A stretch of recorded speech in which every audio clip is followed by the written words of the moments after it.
ये कहानी है गांव के एक पुराने से मकान की। उस मकान में दो परिवार रहते थे। ऊपर वाली मंजिल पर अमीर जेठानी रमा और नीचे की मंजिल पर उसकी गरीब देवरानी सुनीता। रमा का परिवार बेहद अमीर था और शहर से आए हुए हर ऐशो आराम में डूबा रहता था। वहीं सुनीता का परिवार सादगी में जीता था, पर उनके पास दिल की दौलत बहुत थी।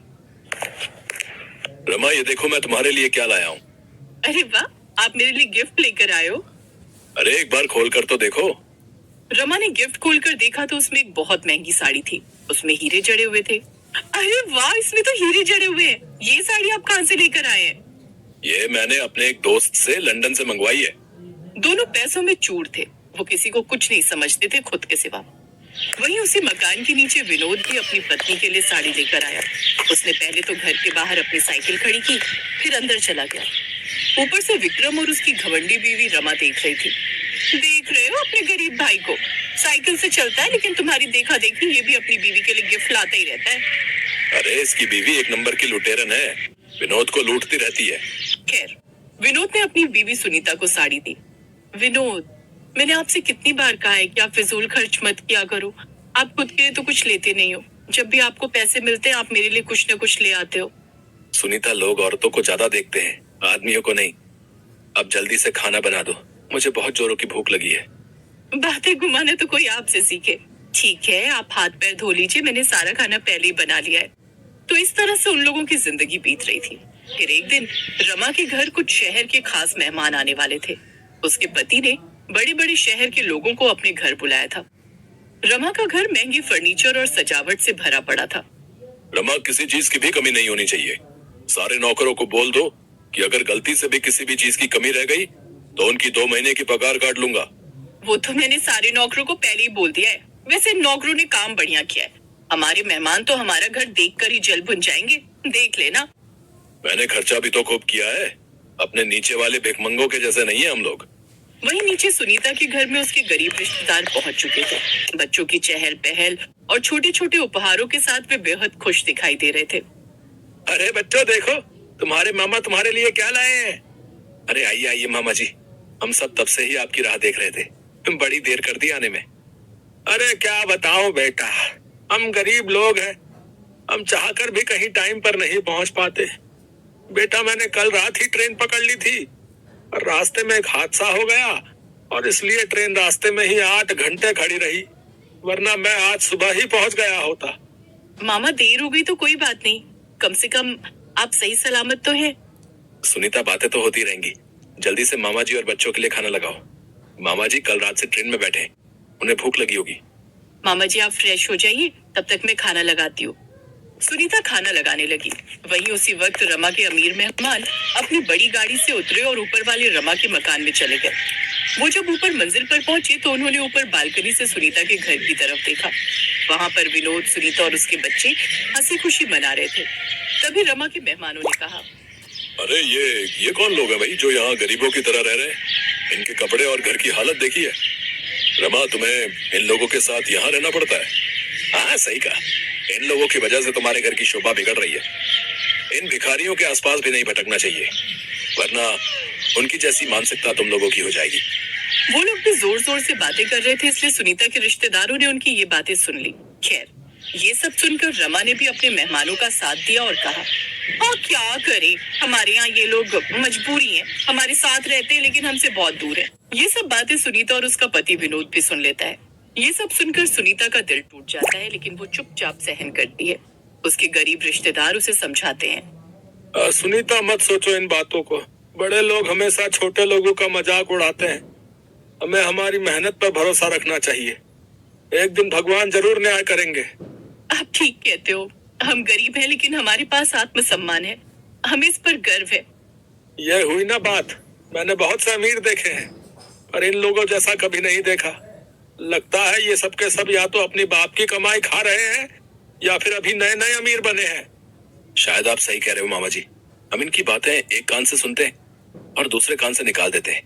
खैर, इस तरह सुनीता और उसका परिवार गरीबी में भी संघर्ष करना नहीं छोड़ता। हर सुबह सुनीता और उसका पति मेहनत करते हैं। दिन रात काम करके वे अपने बच्चों का पेट पालते हैं और घर का खर्चा चलाते हैं। वहीं दूसरी ओर रमा का परिवार ऐशो आराम में समय बिताता रहता है और दूसरों का मजाक उड़ाने में लगा रहता है।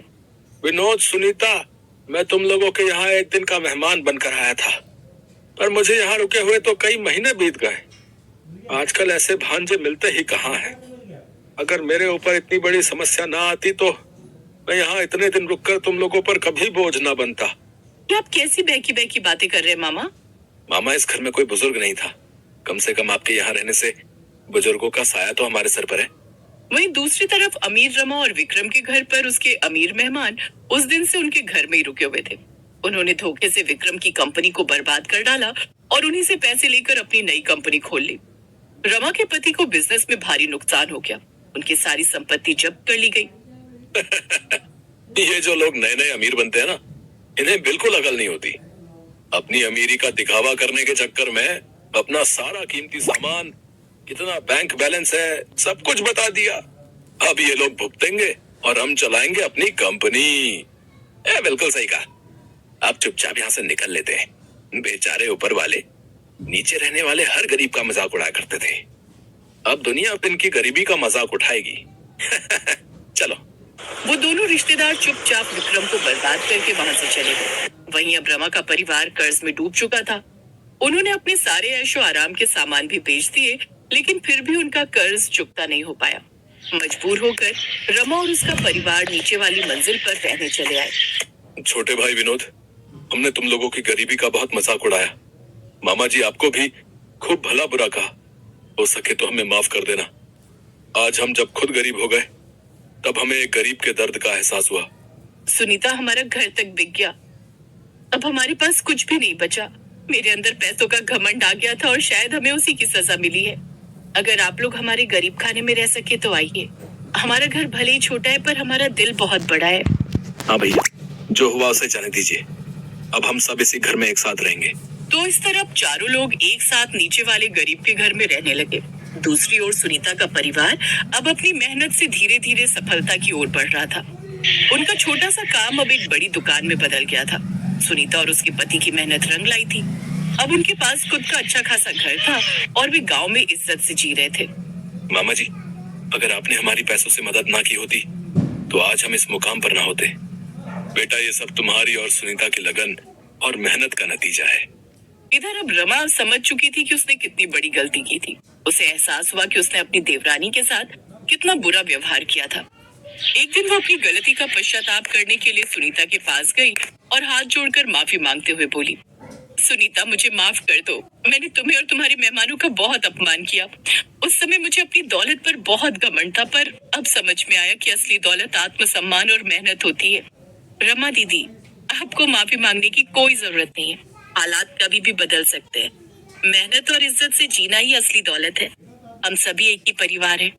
रमा का परिवार अब गरीब हो चुका था और वही लोग जिनका वे कभी मजाक उड़ाते थे अब उनकी मदद के लिए आगे आए। गांव वालों ने भी रमा का मजाक उड़ाया, लेकिन सुनीता और उसके पति ने रमा के परिवार को सहारा दिया।